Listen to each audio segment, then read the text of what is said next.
친이낙연계 의원들 민심으로 심판받고 있습니다. 꼴 좋습니다. 자세한 내용 알아보기 전 구독과 좋아요 부탁드립니다. 오늘 여론조사 곳에서 공개한 민주당의 경기 성남시 중원구 선거구에 차기 총선 후보 중 윤영찬과 현근택 중 누가 더 우세한지를 확인해보니 현근택이 더 우수한 성적을 보이는 것을 확인할 수 있었습니다.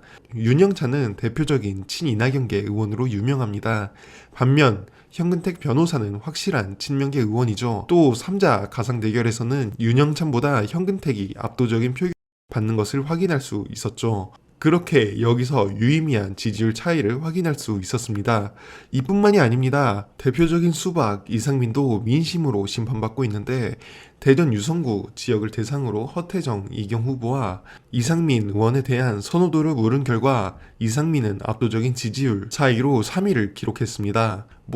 이상민이 이 정도 지지율 나온 것도 신기하긴 합니다만 현재 이러한 지지율을 보면 확실히 비명계에 대한 민심은 추락하고 있습니다. 이재명 대표께서는 통합을 외치시며 윤석열과는 다른 모습을 보이시는 게 좋습니다. 그리고 나머지 조용한 가결파들은 우리가 다 알지 않습니까? 경선에서 날려버려야 하는데 현재 민주당 당원 청원 게시판에는 비명계 5인의 의원을 가결파로 지목해 징계를 요구한 청원이 올라와 있습니다. 공개적으로 가결을 표명한 해당 행위 5인 이상민, 김종민, 이원욱, 설훈, 조홍천에 대한 징계 청원은 지난달 24일 게시된 이후 3일 만에 5만 명 이상의 동의를 얻어 당의 답변을 기다리는 상태입니다. 이들에 대한 징계만 있어도 민주당 지지층의 자체 지지율은 급등할 것입니다. 현재 대한민국이 왜 이렇게 되었습니까?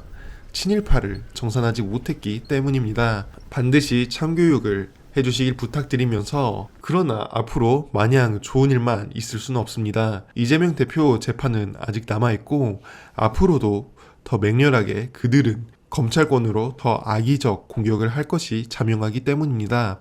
올해 초 윤미향 상식적인 판결을 받았고 당시에도 많은 이들이 기뻐하면서 이제 반격이 시작됐다고 생각했지만 반전은 없었습니다. 윤석열 정부와 주류 권력자들은 노골적으로 사법부를 압박했고 결국 최근 2심 판결에서 다시 예외는 정상으로 뒤집혔습니다.